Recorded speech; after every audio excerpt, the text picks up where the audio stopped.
Cristo nos libertó para que vivamos en libertad. Por lo tanto, manténganse firmes y no se sometan nuevamente al yugo de esclavitud. Escuchen bien, yo, Pablo, les digo que si se hacen circuncidar, Cristo no nos servirá de nada. De nuevo declaro que todo el que se hace circuncidar está obligado a practicar toda la ley. Aquellos de entre ustedes que tratan de ser justificados por la ley han roto con Cristo, han caído de la gracia. Nosotros, en cambio, por obra del Espíritu y mediante la fe, aguardamos con ansias la justicia que es nuestra esperanza. En Cristo Jesús de nada vale estar o no estar circuncidados.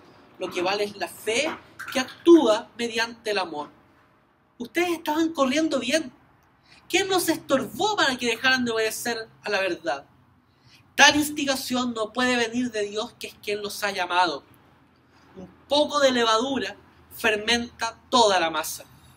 Yo, por mi parte, confío en el Señor que ustedes no pensarán de otra manera.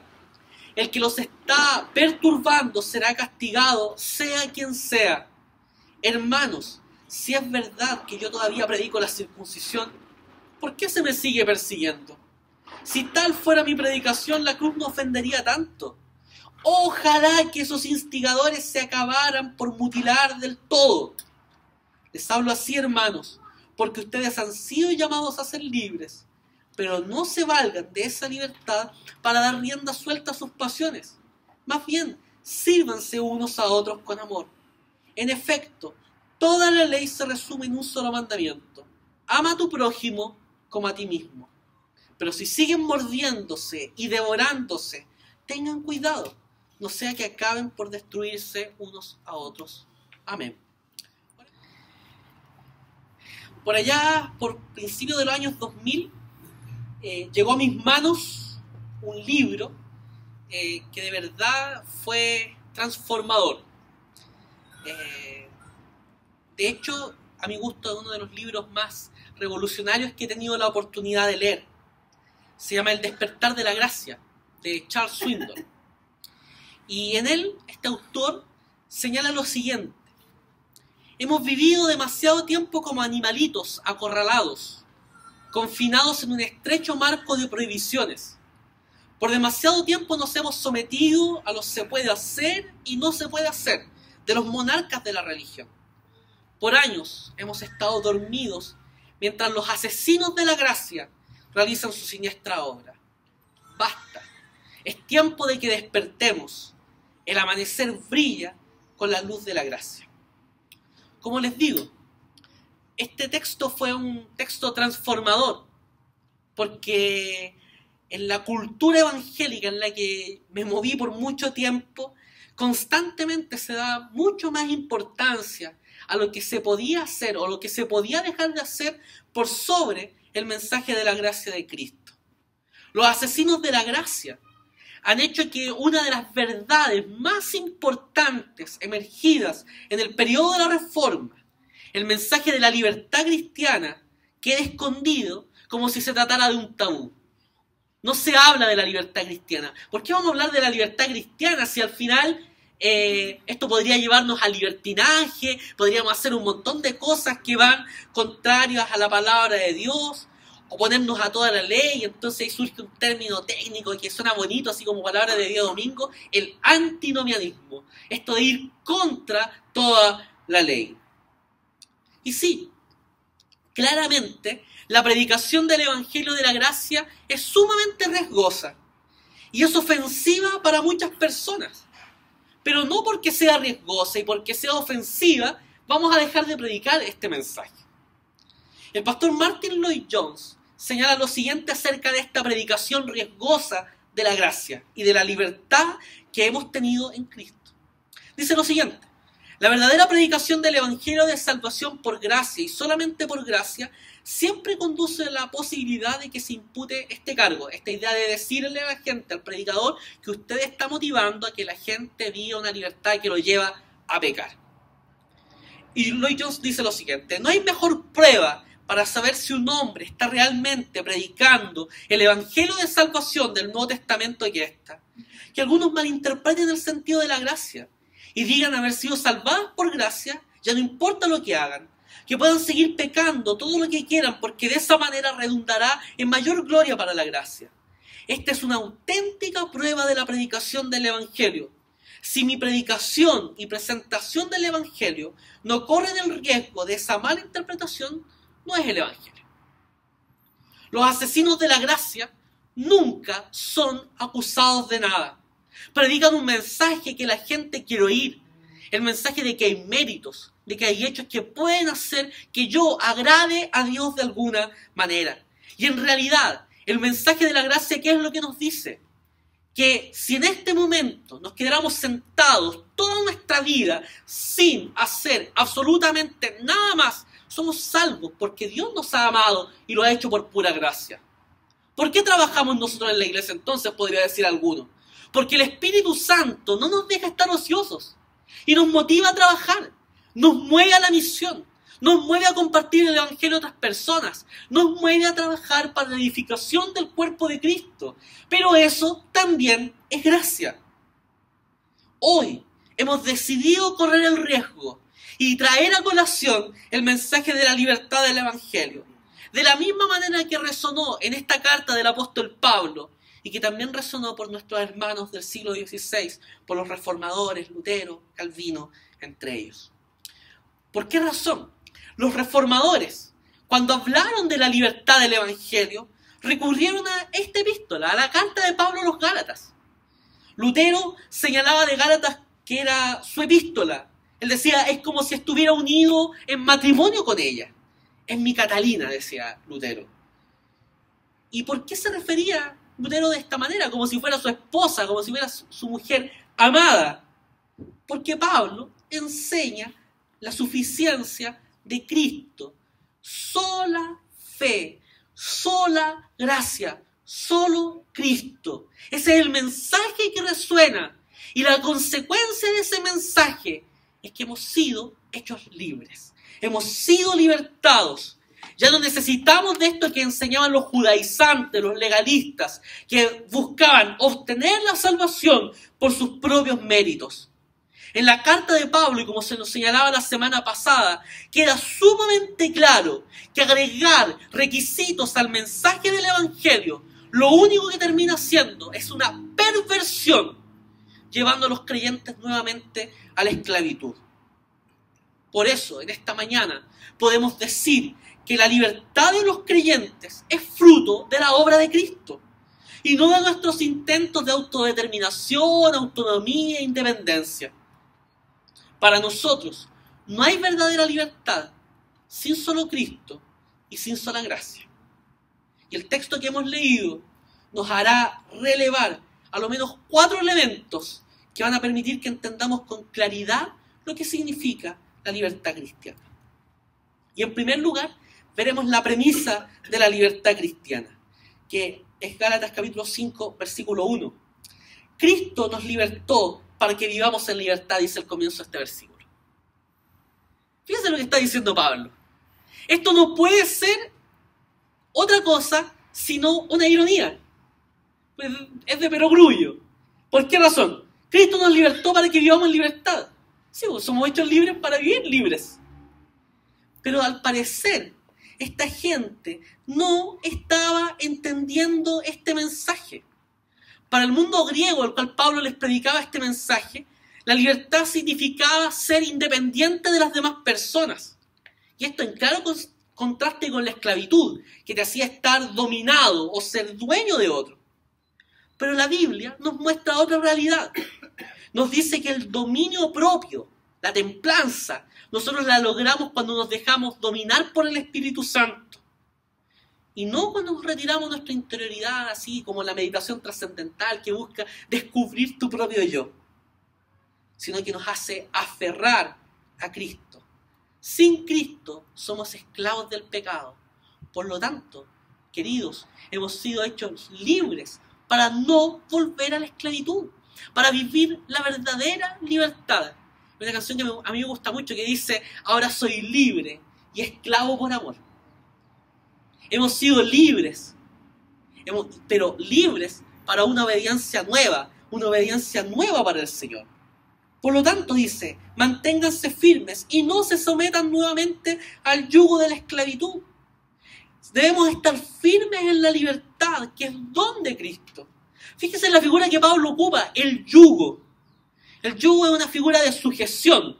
Lo ponen ahí a los bueyes o a las vacas cuando llevan el instrumento del arado, ¿cierto? Para que caminen juntas y una vaca no esté adelante de otra. Entonces, un buey ahí o otro buey se llevan juntos. Regularmente en el campo lo que se hace es poner un buey viejo con un buey joven para que ninguno de ellos lleve una primacía, una independencia.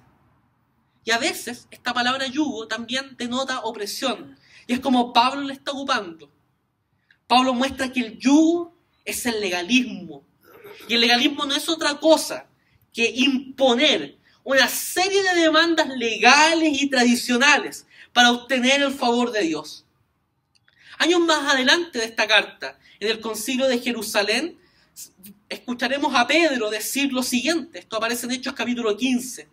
Entonces, dice Pedro, ¿por qué tratan ahora de provocar a Dios poniendo sobre el cuello de esos discípulos un yugo que ni nosotros ni nuestros antepasados hemos podido soportar? No puede ser. Más bien, como ellos, creemos que somos salvos por la gracia de nuestro Señor Jesucristo. Los judaizantes, aquellos que invitaban a volver a practicar el día sábado, a circuncidarse y también a comer una serie de comidas rituales y abstenerse de lo prohibido, de aquello que está inmundo, estas personas estaban comportándose como los fariseos, como sepulcros blanqueados, imponiendo más carga que la gente podía llevar. Cualquier enseñanza que intente complementar el Evangelio es la sustitución del Evangelio. Lo citaba Christian en la semana pasada cuando citaba el texto de William Hendrickson que dice que un Cristo suplementado es un Cristo suplantado. Nosotros tenemos la leche no adulterada de la palabra de Dios. Los más viejos cuando íbamos al supermercado y comprábamos la leche purita en su descripción decía que esta leche no reemplaza la leche materna. ¿Sí? Con letras rojas abajo. Era muy indicativo eso. Cualquier cosa que cualquier persona diga no sustituye la predicación del Evangelio. Esas enseñanzas que intentan adecuar o imponer más cosas que las que el Evangelio impone simplemente son esclavitud. ¿Y qué es lo que tenemos que hacer con ese mensaje? No escucharlo, no someternos a esa esclavitud, no escuchar la falsedad. Hemos sido hechos verdaderamente libres. Cristo, con su verdad, que es la verdad verdadera, total, Él nos libera. Y este texto de Pablo a los Gálatas, está relacionado con todos los otros textos del Nuevo Testamento que hablan acerca de la libertad, de la verdadera libertad que nosotros tenemos. Esta libertad del yo, de nosotros mismos, de este intento de salvarnos por nosotros mismos, que a lo único que nos lleva es a la caída, a la ruina, al pecado y a la muerte. Nuestra libertad no es un regreso al alma, es un regreso a Cristo que nos redimió con la sangre de su cruz. Por Cristo nosotros hemos sido liberados de esta ley como medio de salvación. Hemos sido liberados del dominio del pecado, de la culpa, de la vergüenza, de la superstición, que también trata la materia como si fuera algo inferior al espíritu. Nuestro cuerpo, nuestro espíritu, todo nuestro ser ha sido liberado por Cristo. La persona que es verdaderamente libre ya no actúa bajo coacción, sino que sirve a Dios voluntariamente. Sirve a Dios con alegría y sencillez de corazón. Juan, el apóstol, declara en su primera carta que en esto consiste el amor a Dios, que obedezcamos sus mandamientos. Y estos no son difíciles de cumplir. Se fija que cuando usted tiene una relación de amor con alguien, los mandamientos que allí se dan no son difíciles de cumplir. Cuando yo no tengo una relación de amor, por ejemplo, con mi trabajo, con el jefe de la pega, que me impone más y más obligación, ¿cómo se hacen esos mandamientos? Pesados de llevar, gravosos, pero los mandamientos de Cristo no son gravosos. No son una carga difícil de llevar. ¿Por qué? Porque somos amados por aquel que nos da los mandamientos. Y no va a echar a Él más carga que nosotros podamos llevar. Pero aparte de eso, nosotros le amamos a Él. Y eso nos hace obedecer en amor al Señor. La segunda cosa que tenemos que decir con respecto a la libertad es algo en relación a los judaizantes y la libertad cristiana. Y esto nos señala los versículos 2 al 6. Este texto, los versículos 2 al 6, nos hablan acerca de la circuncisión. Y la circuncisión para el pueblo judío tenía a lo menos dos sentidos. En primer lugar, un sentido religioso. Y ese sentido religioso era consecuencia del pacto que Dios había hecho con Abraham y con este pueblo. Y esa consecuencia reflejaba un acto, una experiencia íntima y personal de estos creyentes con Dios, que se funden en un pueblo, el pueblo de Dios. ¿Ya? Entonces, era la señal de ser participantes de ese pacto. Y por otro lado, era un signo de bendición, que no tenía que ver tanto con lo externo, con aquello que se mostraba, sino con lo interno, con el corazón. De hecho, ya en la ley de Moisés eso estaba sumamente claro. Deuteronomio 10, versículo 16, aquí yo cito la Biblia de las Américas, que dice: circuncidad pues vuestro corazón y no endurezcáis más vuestra cerviz. Esta parte, así como que nos cuesta humillarnos. Circuncidemos nuestro corazón, es a lo que nos invita el Señor. No existe un cambio real si solamente es externo, es puramente aparente. No estamos adorando a Dios si venimos solo el domingo, a esta hora, a celebrar culto y a cantar con la congregación, si nuestro corazón no está doblegado ante la presencia del Señor. La adoración real, verdadera, es espiritual. Y eso estaba claro para los judíos originalmente. No era un peso ser circuncidado. De hecho, el juramento de la circuncisión decía algo así: si no soy fiel por la fe y la obediencia al Señor, que la espada del Señor me corte y elimine de su pueblo tanto a mí como a mi descendencia, así como yo me he cortado el prepucio. Eso era el juramento de la circuncisión. Una invitación a ser fieles y leales al Señor. Pero al parecer, esto era simplemente un rito que involucraba aparentar algo que no se era. Y eso es lo que Pablo nos invita a recordar. Dice en los versículos 2 al 4: escuchen bien, yo Pablo les digo que si se hacen circuncidar, Cristo no les servirá de nada. De nuevo declaro que todo el que se hace circuncidar está obligado a practicar toda la ley. Aquellos de entre ustedes que tratan de ser justificados por la ley han roto con Cristo, han caído de la gracia. Aquí el versículo 2 comienza con una fórmula que Pablo ocupa solo en algunas ocasiones excepcionales. Esta idea del escuchen bien. Lo que Pablo está haciendo es un llamado a la radicalidad, a una decisión radical. ¿Qué quería decir esto? Que volver a la circuncisión y a todo el peso de la ley era muy distinto, muy diferente a creer en Cristo. Como decíamos hace 2 semanas atrás, esto era una religión pagana, con todas sus letras, porque sustituía a Cristo. En otras palabras, era la opresión o la libertad. Luego, Pablo les va a señalar que la obediencia a un precepto de la ley les hace deudores de toda ella. Y que solo es una muestra de la pecaminosidad de uno ser selectivo con respecto a qué mandamiento cumplir o no. Esto era clave. Cualquier violación a la ley no era una violación a ese mandamiento en particular, sino que era una violación a toda la ley. A propósito del ejemplo que poníamos al final del curso de catecúmeno. Si un carabinero me para porque yo atravieso una luz roja y me va a pasar un parte, no va a servir absolutamente de nada que yo le diga: oiga, pero si yo todos los discopares que vi en todo este camino los he respetado. Yo nunca adelanto por la pista derecha. Yo soy cuidadoso de los pasos peatonales. Y se me pasó el semáforo en rojo. No va a servir absolutamente de nada porque usted ha violado la ley. En el caso de la ley del Señor, si uno violaba un solo mandamiento, se hacía deudor de toda la ley. ¿Y qué hacía eso? Llevaba a la muerte. Porque la paga del pecado es muerte. Y el alma que peca, esa morirá. No había otra razón, no había otra circunstancia. Entonces tratar de elegir un aspecto de la ley para parecer mejor era simplemente pecaminoso. Era una mala selección que buscaba romper con Cristo. ¿Y qué hacía al final? Hacer caer de la gracia. Dice el versículo 4, que aquellos de entre ustedes que tratan de ser justificados por la ley, han roto con Cristo, han caído de la gracia. O sea, es separarse de Cristo, es divorciarse de Cristo, volver al legalismo. Es ir a otro terreno, es salir del espacio en donde gobierna el don, el regalo amoroso del Dios vivo y verdadero.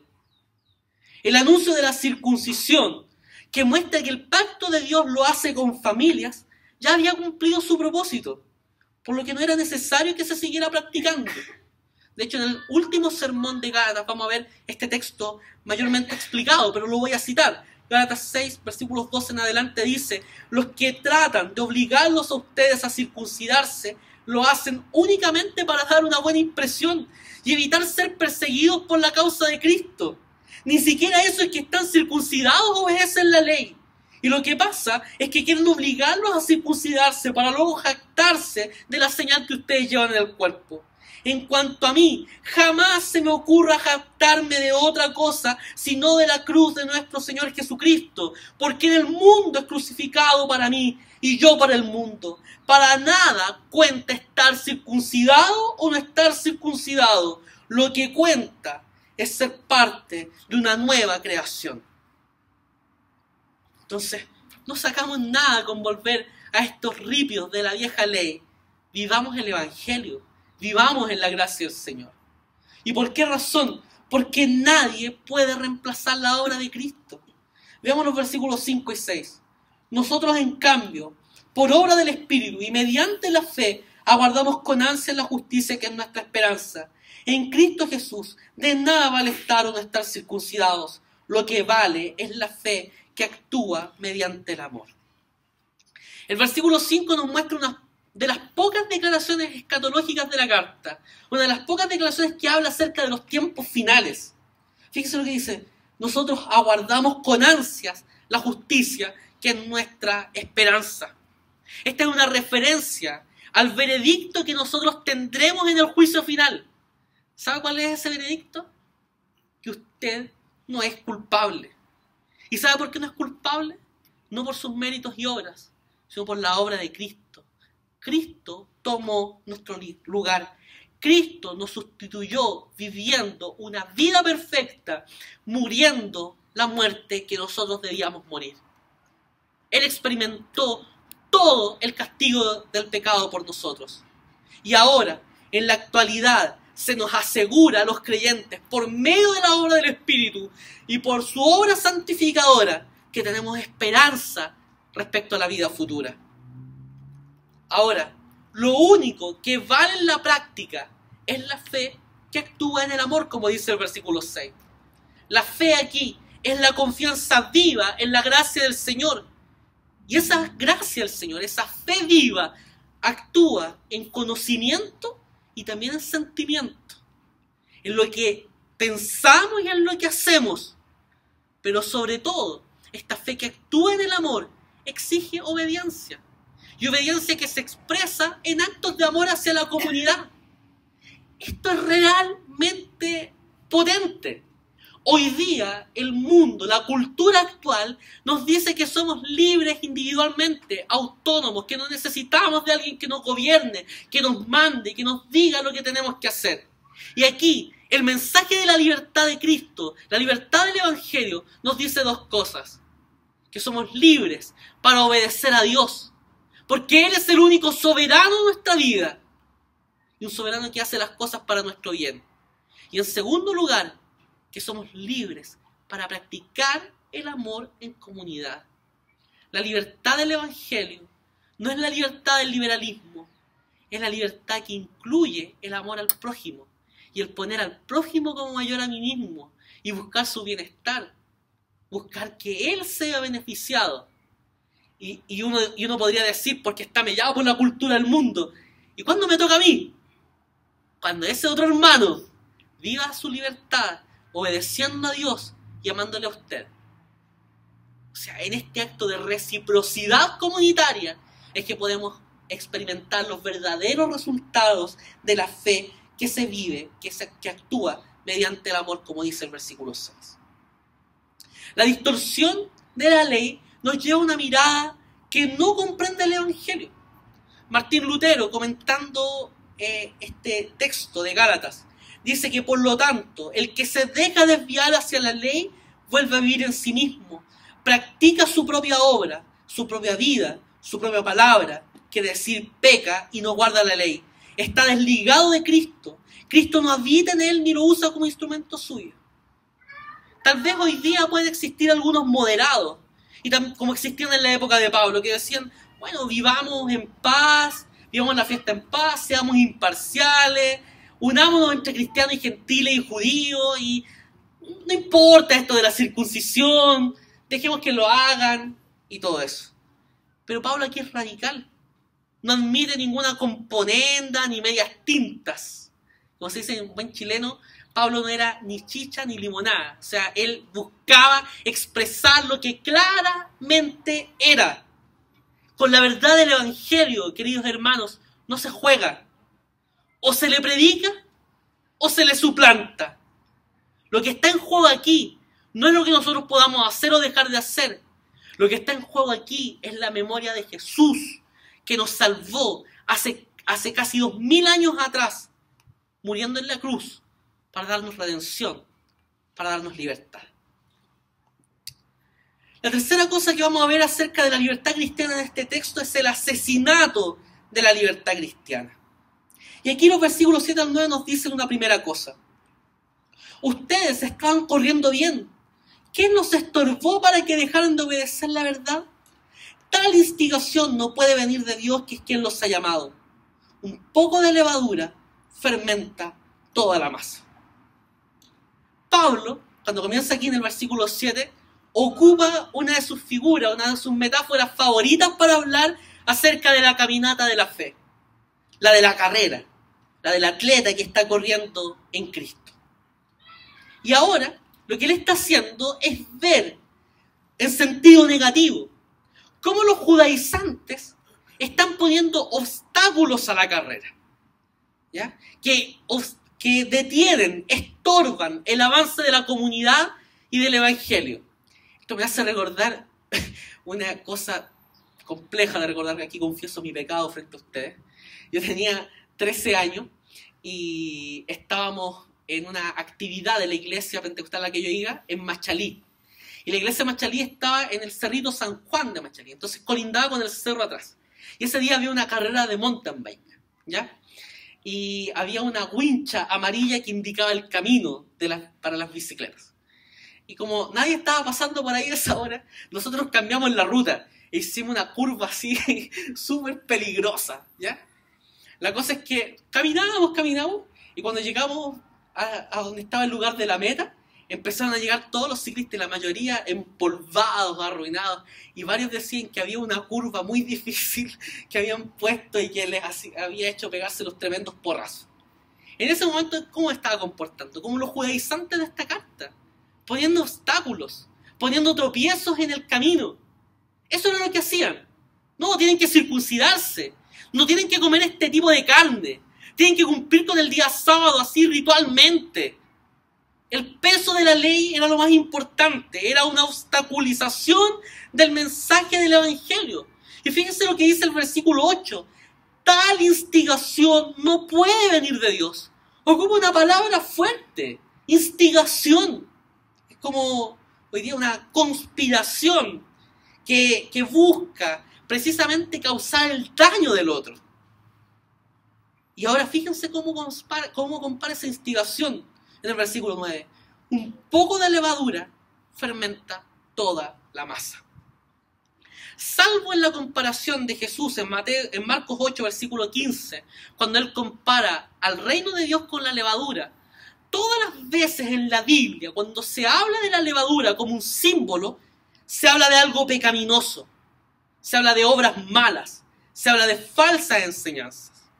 Por eso, el proverbio dicho por Pablo alude a lo siguiente, que un falso maestro, o sea, un poco de levadura, echa a perder toda la masa. Un falso maestro echa a perder toda la buena enseñanza. ¿Qué quiero decir con esto? Si usted escucha la palabra del Señor predicada, algo que usted debiera hacer, no poner oído a las falsas enseñanzas, no poner oído a aquellos que les predican un evangelio cómodo, light, un evangelio que busca que usted se salve a sí mismo, que busque rescatarle a usted, que le diga a usted, usted puede, tú puedes, Daniel, tú puedes, ¿ya? Estás cansado, estás fatigado, pero tú puedes, sigue adelante, la victoria es tuya, confía y avanza. Qué bonito, ¿cierto?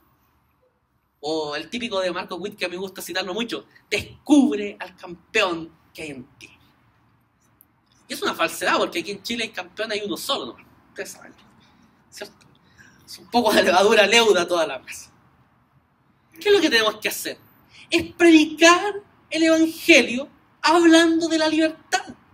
Versículos 10 al 12 dice: yo por mi parte confío en el Señor que ustedes no pensarán de otra manera. El que los está perturbando será castigado, sea quien sea. Hermanos, si es verdad que yo todavía predico la circuncisión, ¿por qué se me sigue persiguiendo? Si tal fuera mi predicación, la cruz no ofendería tanto. Ojalá que esos instigadores acabaran por mutilarse del todo. Y Pablo afirma que tiene dos certezas. La primera, que Dios resguardará la verdad bíblica en la comunidad de fe. O sea, Dios, con su providencia y su sabiduría, siempre prevalecerá y ayudará a que el depósito de la verdad quede estable, por más allá de que algunos miembros de la iglesia enseñen falsas enseñanzas. Y lo otro, la otra certeza, es que los que enseñan mentira, indefectiblemente, serán castigados.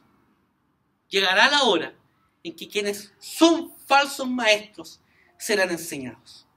Acto seguido, denota un dato en el versículo 11, que hay algunos que acusan a Pablo de ser un judaizante encubierto.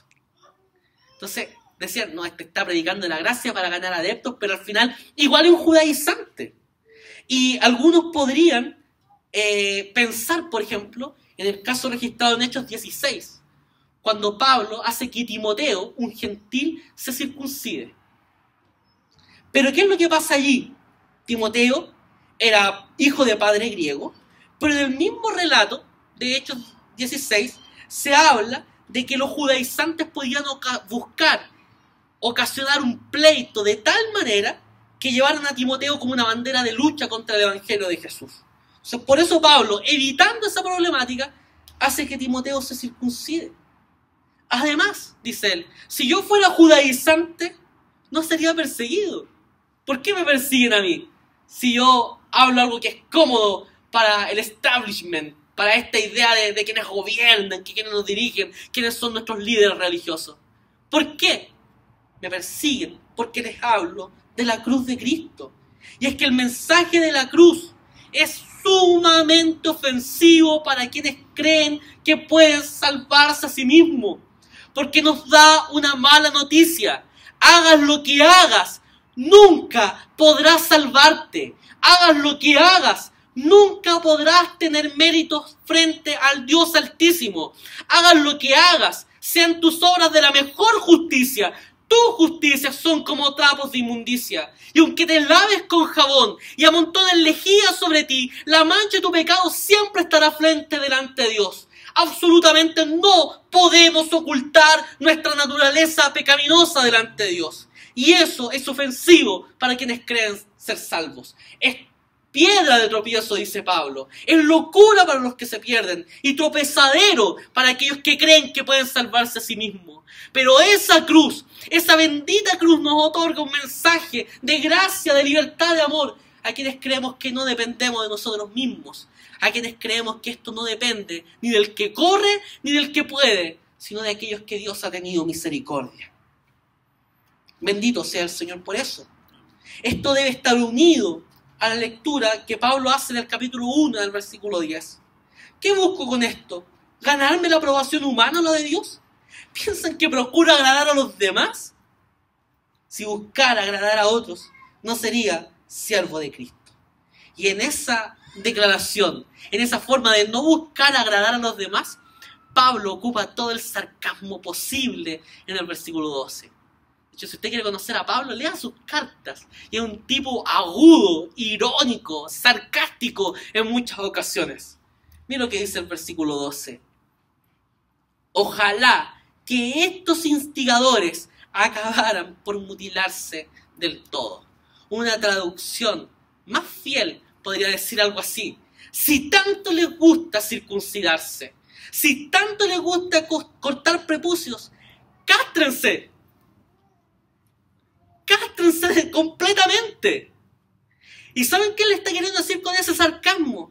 Es que lo único que están haciendo es parecerse a los paganos que en el templo de Cibeles, en Galacia, en la ciudad a los cuales le escribe esta carta a Pablo, se castraban para esa diosa.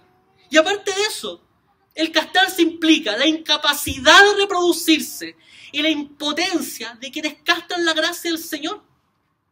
Hoy día, quienes no predican la gracia son iglesias estériles, iglesias que no se reproducen, iglesias que no crecen. La única posibilidad de generar un crecimiento genuino del Evangelio no es con predicación motivacional, no es con predicación que exalte a los seres humanos, no es con predicación de autoayuda, es con la predicación fiel de la palabra del Señor.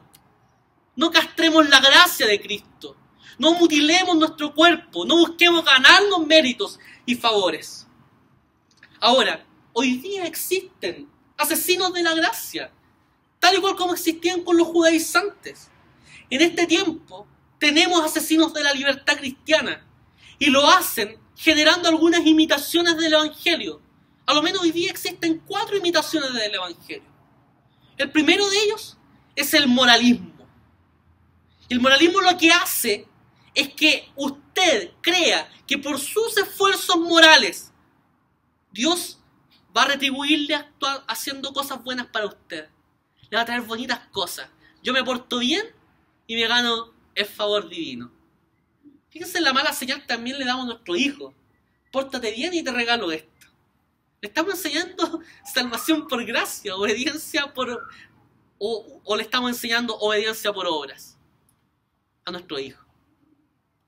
Cuidado con eso. Los moralistas hacen eso. Buscan ganarse el favor divino. Y un ejemplo genial de esto son los fariseos y los maestros de la ley, que cuando veían a Jesús, ¿saben lo que decían de Jesús? Este es comilón y bebedor de vino y amigo de pecadores. Los moralistas son aquellos que dicen, dime con quién andas y te diré quién eres. Cristo andaba con pecadores, con publicanos y pecadores. Era comilón y bebedor de vino según ellos. No tenía ese carácter. Y por otro lado, Juan el Bautista, que ¿sabe qué hacían? Decían, no, este no come ni bebe. Tiene algún demonio que lo hace no comer ni beber. Entonces Jesús dice, ustedes dicen esto de mí y de Juan.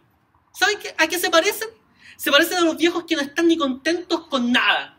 Que cuando ven a los jóvenes estar serios, aburridos, preguntan, ¿y por qué estos no están cantando y celebrando? Y cuando los ven cantar y celebrar, se enojan porque meten mucha bulla.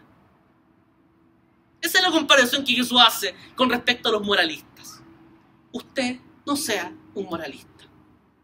Otra sustitución del Evangelio es el relativismo, que dice que debemos acercarnos a Dios con lo que nosotros creemos, con nuestras verdades, siguiendo nuestros propios corazones. Y eso es tan moralista como lo anterior. Había una agrupación evangélica que se formó aquí en Chile que se llama algo así como Tal Como Eres. Si eres homosexual, eres bienvenido. Si eres lesbiana, eres bienvenida. Si eres ladrón, eres bienvenido. Si eres aquí, evidentemente no es el ladrón, ¿ya? Pero si eres aquí, tal cosa, bienvenido. Y sí, la iglesia tiene que recibir a todas las personas como vengan.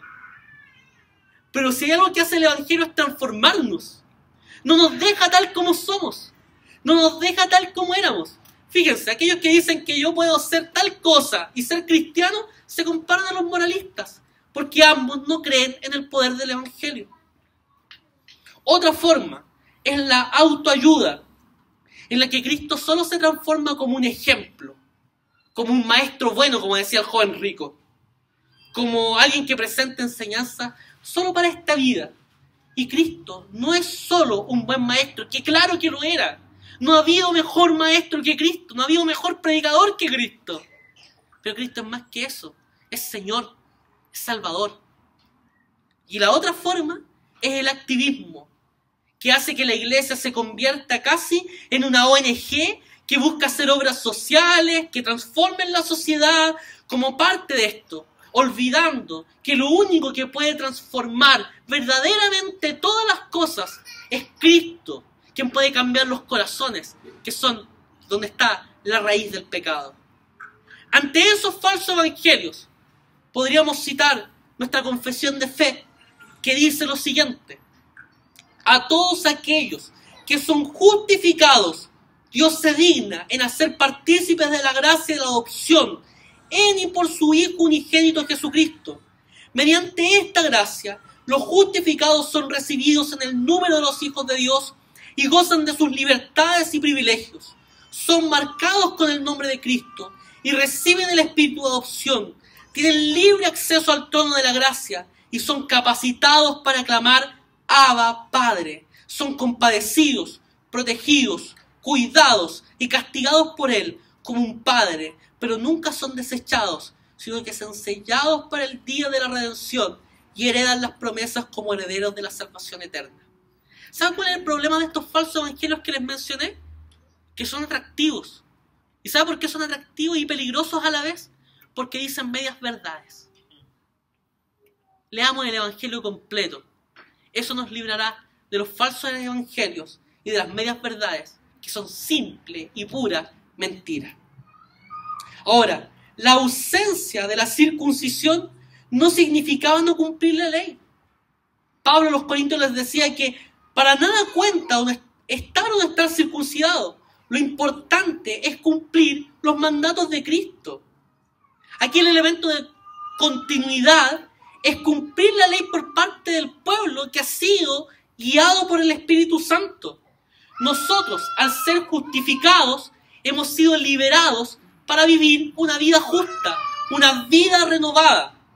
La ley es el profesor que nos conduce a Cristo, porque sin Cristo es imposible cumplir la ley. La libertad que Cristo nos da nos permite vivir para Él. Y aquí algo muy importante: no existe salvación que no incluya la práctica de la justicia al pueblo de Dios. Nosotros somos llamados a vivir una vida nueva, a ser obedientes, pero una obediencia renovada, una obediencia por amor. Como decía la canción que les citaba hace un rato: ahora soy libre y esclavo por amor. Y en cuarto lugar, la práctica de la libertad cristiana. Versículos 13 al 15. Dice: les hablo así, hermanos, porque ustedes han sido llamados a ser libres. Pero no se valgan de esa libertad para dar rienda suelta a sus pasiones. Más bien sírvanse unos a otros con amor. En efecto, toda la ley se resume en un solo mandamiento: ama a tu prójimo como a ti mismo. Pero si siguen mordiéndose y devorándose, tengan cuidado, no sea que acaben por destruirse unos a otros. La libertad de los creyentes, que fue lograda por Cristo en la cruz, nunca se vive en soledad. No existe la posibilidad de ser cristiano solitario. Aquí en el Evangelio no existen los llaneros solitarios ni los Rambos espirituales que pueden hacer todas las cosas por sí mismos y autosostenerse y autosolventarse. Ser cristiano es ser parte de la iglesia de Cristo, es vivir en comunidad. Y somos libres en comunidad. Y la ley solo se cumple en el amor. Pablo les llama a los Gálatas a no vivir conforme a sus pasiones, dando rienda suelta a sus malos deseos, porque eso causa daño. El versículo 15 que hemos leído es sumamente duro, porque compara a los hermanos a bestias salvajes que se muerden, que se devoran entre ellos. Y lo único que hacen es destruir la comunidad. Y quienes practican esto solo viven una autojusticia, construyen un evangelio ególatra, solo para sí mismo. Dios nos libre de arruinar a nuestra iglesia con nuestras manos. No ocupemos nosotros la ley, que es santa y justa, con la intención de humillar a otros, simplemente por nuestros fines egoístas. Y no ocupemos nuestras manos y nuestra boca para destruir a nuestros hermanos. Si usted ha visto algo que causa daño a la comunidad en un hermano, repréndale con amor, hable con él. No sea un criticón que busca simplemente mirar la paja del ojo ajeno y no mira la tremenda viga que tiene usted en su ojo. Fíjese lo que hace eso. Es estar mordiéndose y devorándose. Una de las predicaciones más sinceras que yo escuché en mi vida, se la escuché al pastor de la iglesia a la que vivo en mi infancia. Él decía, algunos a mí me dicen, decía él, pastor, que Dios le bendiga, cuánto le amo en el Señor. Pero cuando están con otras personas, me sacan el cuero como aquellos que cortan carne se lo sacan a un chancho sin ninguna piedad. Esa figura tan sincera y honesta es lo que a veces ocurre en el cuerpo de Cristo. Si usted ama a su hermano, ámele, dígale todo lo que lo ama, contribuye para su bienestar. Y ese bienestar a veces incluye la reprensión, pero hágalo con amor, hágalo con sencillez de corazón. No busque dañar, no busque dañar. Calvino decía lo siguiente: cuán doloroso, cuán fuera de la razón es que nosotros que pertenecemos al mismo cuerpo nos asociemos unos con otros y por iniciativa propia para la destrucción mutua. Y aquí, este texto nos habla acerca de la libertad y la ley del amor. La parte final del versículo 13 dice lo siguiente: no se valgan de esa libertad para dar rienda suelta a sus pasiones, más bien sírvanse unos a otros con amor. Y luego se nos habla que la verdadera ley se resume en un solo mandamiento: ama a tu prójimo como a ti mismo. Pablo aquí nos dice claramente que la libertad del Evangelio es para amar y para servir. Porque como también afirmó en la carta a los Romanos, el amor no perjudica al prójimo, así que el amor es el cumplimiento de la ley. Si nosotros amamos a Dios y amamos a nuestro prójimo como a nosotros mismos, ¿qué daño vamos a causar? Contra ese amor no existe una ley que contravenga eso. Amemos de verdad a Dios y amemos a nuestro prójimo y estaremos cumpliendo su enseñanza. Estaremos cumpliendo su ley. No produciremos daño para los otros. Seremos de bendición para la comunidad a la que formamos parte. Y aquí, en el trabajo pastoral que estoy desarrollando en esta comunidad, quisiera decir una palabra para los fuertes, una palabra para los débiles y una palabra para los débiles que se creen fuertes. Aquí nosotros debiésemos tener muy presente la figura que Pablo ocupa en otra de sus cartas, esta de los fuertes y los débiles. Y aquí yo quiero decir algo. Dios quiere que todos nosotros maduremos a las verdades de la fe, que eliminemos nuestros prejuicios, que eliminemos las formas que construimos para acercarnos a Dios y que nada tienen que ver con el Evangelio. Entonces, en primer lugar, debemos decir lo siguiente. Pablo le dice a su hijo Timoteo en su primera carta, a su hijo espiritual. Él le dice, el Espíritu dice claramente que en los últimos tiempos algunos abandonarán la fe para seguir inspiraciones engañosas y doctrinas diabólicas. Tales enseñanzas provienen, miren lo amable de Pablo, tales enseñanzas provienen de embusteros hipócritas que tienen la conciencia encallecida, prohíben el matrimonio y no permiten comer ciertos alimentos que Dios ha creado para que los creyentes, conocedores de la verdad, los coman con acción de gracias. todo lo que Dios ha creado es bueno y nada es desperdiciable si se recibe con acción de gracias, porque la palabra de Dios y la oración lo santifican. Aquí no hay separación entre lo sagrado y lo profano, entre lo bueno y lo malo. Las cosas son sagradas por quienes las realizan y no porque lo sean previamente. Hay personas que dicen, no, yo no miento en la iglesia porque en la casa del Señor no se puede mentir. Pero mienten a destajo fuera de la iglesia. Este no es un lugar distinto a los otros en santidad o en dignidad. Si lo que hace santo el culto es que Dios está presente y está siendo adorado por su pueblo. No es el lugar del cual disponemos. Si no, nosotros no podríamos celebrar culto. Estamos aquí en un lugar incluso donde se realizan fiestas. A veces hemos llegado y está el copete tirado así, desparramado, olor a copete, en fin, todas las cosas. No sería el lugar más apropiado para celebrar culto. Pero ¿qué es lo que hace que podamos celebrar culto acá? Que está el pueblo de Dios reunido adorando al Dios revelado en la Escritura. Nosotros podemos ocupar las cosas que están a nuestro alcance para la obra de Cristo. Y aparte, para gozarnos en lo que Dios ha creado. Deleitémonos en las cosas que Dios nos ha dado. Deleitémonos por la costa, que tenemos playa para bañarnos, para disfrutar. Deleitémonos en eso.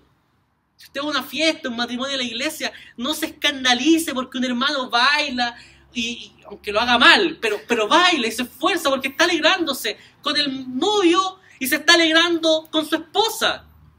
Si está haciendo con pureza y sencillez de corazón, no se escandalice. Por otro lado, no existe pecado en tomar o beber vino. No existe ese pecado. El pecado es embriagarse. Deleítese en lo que Dios ha creado. Yo no podría entender ese versículo del Cantar de los Cantares que dice: ah, si me besaras con los besos de tu boca, porque mejores son tus amores que el vino. Si solo conociera los besos de la Mónica y no conociera el Carmener, no podría hacer rango de comparación. Como conozco el Carmener, que es la mejor cepa chilena, puedo decir que los besos de la Mónica son mejores que el vino, como dice la Escritura. Ahora, para aquellos que han madurado en la fe, ojo, estoy hablando de madurez, no de estar podrido, madurez. Deben actuar con amor en relación a los más débiles. Pablo dice en su primera carta a los Corintios, en el capítulo 8, lo siguiente: pero no todos tienen conocimiento de esto.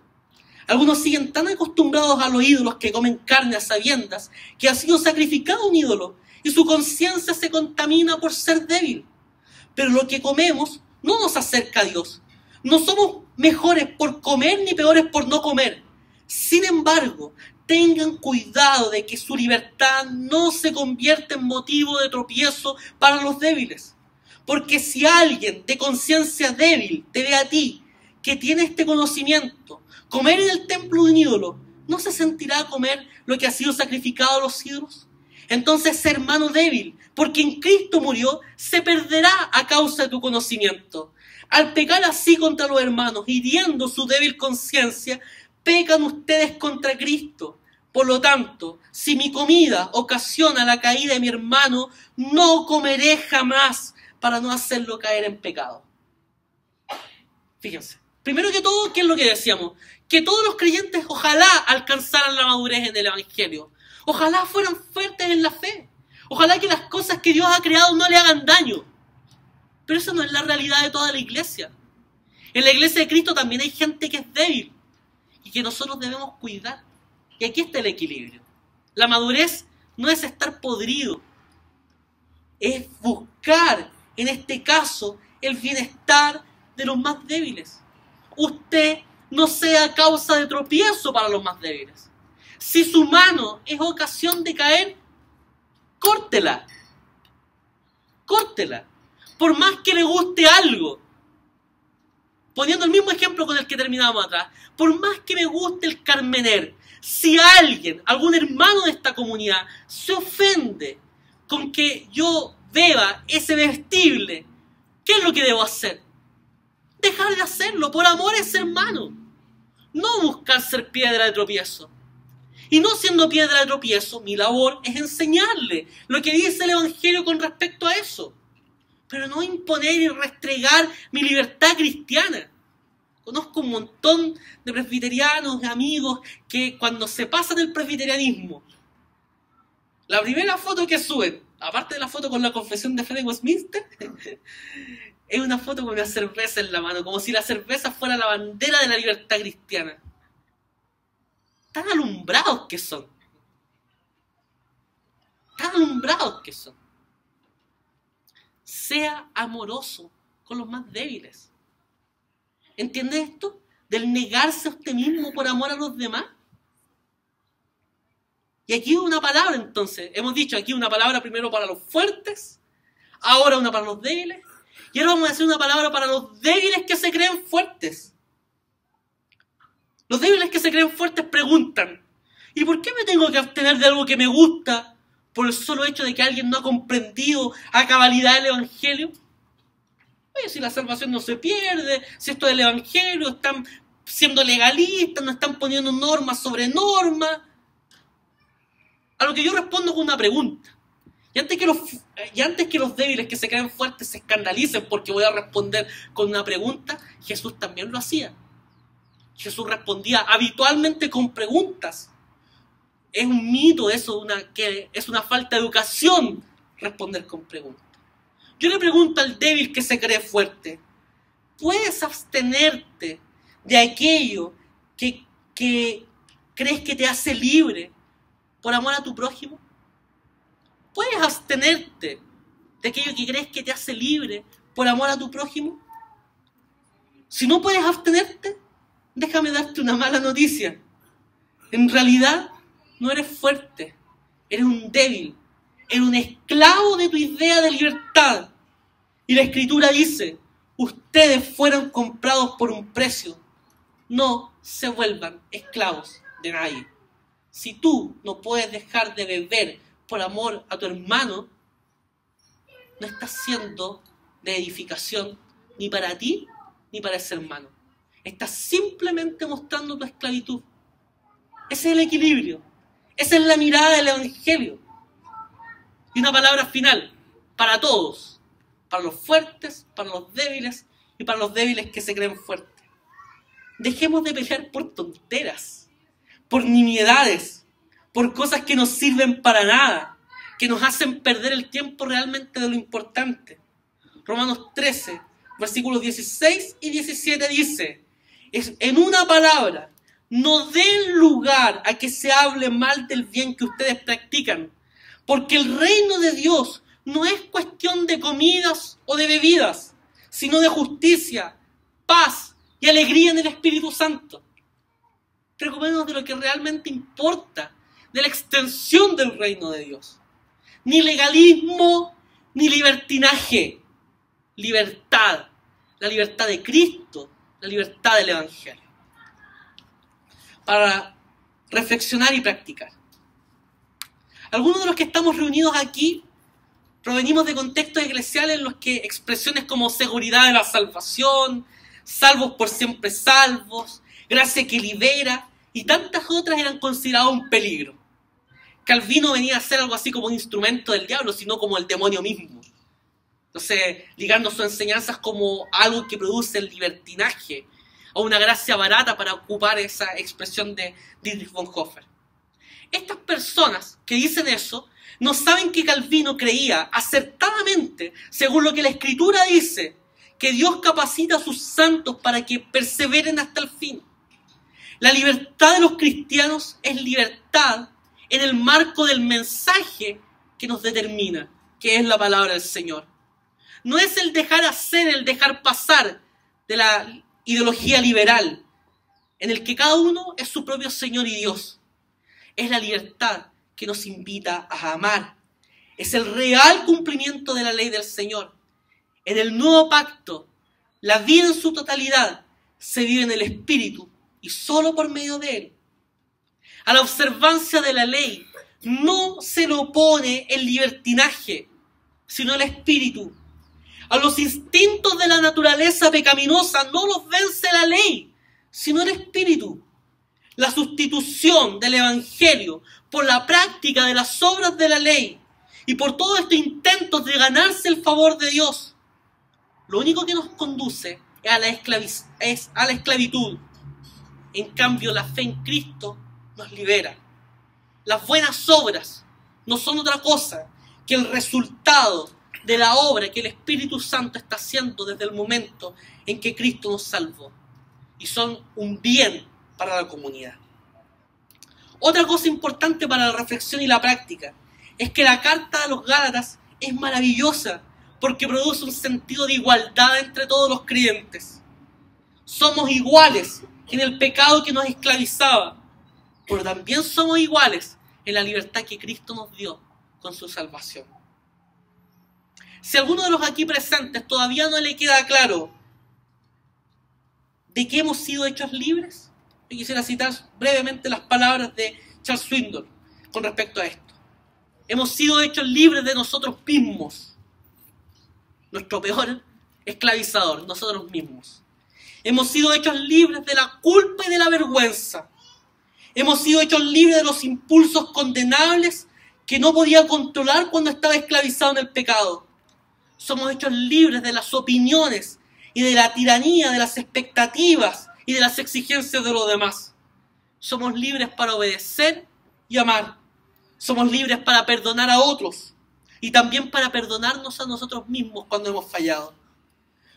Y esto es importante.